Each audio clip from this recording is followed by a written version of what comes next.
When it comes to school, or just life in general, there's no doubt that everyone hopes and prays they succeed in some way, whether through big achievements or multiple minuscule ones that help keep them pushing. But success is not always easy. It requires demanding work, determination, and motivation. But how can we use and apply those skills to ensure our success? By acting on purpose and recognizing when you're off course, you can quite easily and efficiently guarantee your success and watch yourself get closer and closer to your dreams. In Chapter 4, page 123, it talks about how no matter how hard you dream, if you don't physically make something happen, you'll never actually reach those dreams. Which makes sense. You can't expect things to happen on their own without any effort or control. These people that actually take control are called creators, and these are the good, successful type of people. They understand what needs to be done to succeed and get those tasks done. It is important to note that creators do the important actions first, before those tasks become urgent. When something becomes urgent, it creates stress and anxiety, which is not helpful nor useful when you're trying to achieve greatness. There are 4 quadrants of importance and urgency that rank from 1 to 4. Each quadrant has different levels of these determinants, being importance and urgency, that help one determine what needs to be done in certain amounts of time. In quadrant 1, it is deemed important and urgent. These are tasks that need to be done now or consequences will occur. These activities are important ones that are nearing a deadline but are still not complete. An example of this would be procrastination on a school project. You have 2 days to write a 3-page essay over a chapter you have not even read yet. But you are just not motivated to do it. When you finally complete the essay, you barely turn it in on time, just for it to get a bad grade, because you weren't prepared and you waited till last minute to complete it. The more and more you allow important tasks to be completed just in the nick of time, you notice that you start to lack motivation even more because you continuously sabotage yourself and never get the outcome you want. You can only be mad at yourself, though, as you were the one who lacked the responsibility to start the project sooner. Quadrant 2, on the other hand, is the ideal and most successful quadrant a creator can be in. This quadrant involves important tasks that are not urgent, meaning important projects or tasks that are done without the pressure of running out of time, like in quadrant 1. An example of this would be completing the discussion posts plenty of days before it's due, so you can produce your best work and get a good grade as you actually know the subject. That way, when the deadline hits, you are stress-free, knowing you have already completed them, and now have free time to do whatever you please. In quadrant 3, we see that tasks are urgent, but not important. These are tasks that you find yourself almost trapped in. On page 124, the author gives a really good example, where he says, it's kind of like when you urgently answer a phone call just to be stuck in a really long, unwanted conversation you can honestly care less about. That's what this quadrant consists of, unnecessary and non-useful tasks that slow you down and only prolong you from reaching your goals. Quadrant 4, though, is the worst of all in terms of achieving success that you desire. Quadrant 4 is not urgent and not important tasks you find yourself in. They simply waste your time. An example of this would be taking the time you could use to finish schoolwork and instead just watching TV. Not only does it hurt you in the future, but it's a bad habit to find yourself in, as it's a difficult one to get out of. Remember, creators have their priorities in check and manage their time wisely, like in quadrant 2. But victims are the people who don't take responsibility for their actions and blame everyone else but themselves for their inability to succeed.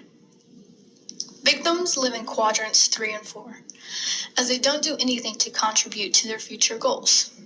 It's important that with every choice you have to make, you firstly determine which quadrant that task falls under, and manage your schedules based to that sense of urgency and importance. Now, you may be able to understand how to make good choices, but if you fail to recognize the bad choices you make, all of your hard work is for naught. Recognizing when you're falling off course is important and most efficient when you catch yourself in the beginning stages of said bad habit or choice. Being off course is the inability to get the desires you want as described on page 201 in chapter 6. These are the little things that happen in life that make you question, why am I so stressed? Or why is it that no matter how hard I study, I just can't pass a test? The answer to these little faults is self-sabotage. It happens to everyone at some point and isn't uncommon, as we don't even realize what we're doing is flawed or not working how we think it is. These flawed choices or decisions aren't done right away. Usually they are choices we made weeks or even months ago that just so happen to catch up with us and ruin or hurt us later on. By the time we realize what we did, there is no changing it and you are left miserable. An example of this is skipping a couple days of class in the first half of the semester just to realize you should have attended because your final consists of all the information you missed, thus resulting in a bad grade, all because you thought it would be harmless to sleep in and skip a few times. There are also many unconscious forces that occur in our lives. Past experiences and the emotional or mental connections that are paired with said experiences get lost in our unconscious and we forget about them. This means we as people are unintentionally reacting to our unconscious and we forget about them. Present situations based on our old experiences can be really damaging. On page 202, it talks about how Dr. Wilder, a neurological scientist, found evidence that our brains retain almost all experiences we have ever had. Isn't that insane? No wonder we react to things in certain ways. In cases of traumatic events, our brain finds similar scenarios and almost forces you to prevent that outcome from happening again, as a way to protect yourself by reacting based on a memory and how those events made you feel without even realizing it. That process is controlled by the amygdala, an almond-sized structure in the brain that is responsible for processing memories, conditioning fear, and comparing new and old events to look out for danger. The amygdala performs what we call an amygdala hijack. That makes us respond with feelings from a common past event. This leaves us with irrational thinking and making unhealthy decisions that could be avoided or better handled had we just reassessed the situation.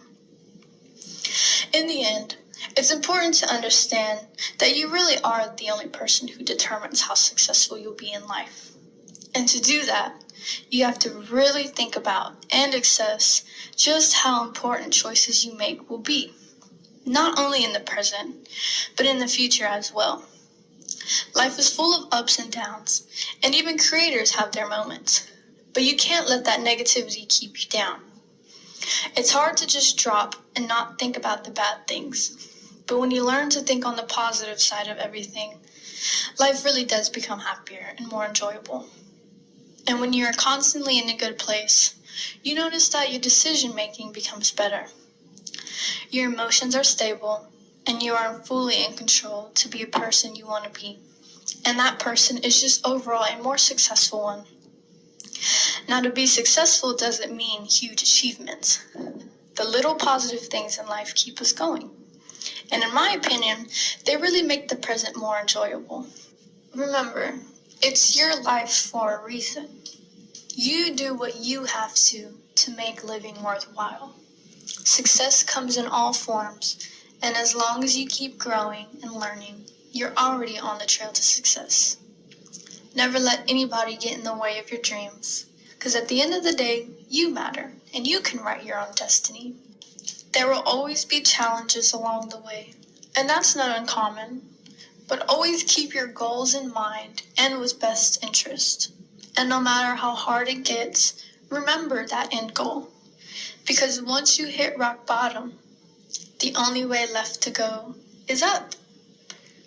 So never stop trying. and always give it your all. And in the end, there's no reason why you shouldn't be happy, because you know that you tried, and that is all that matters.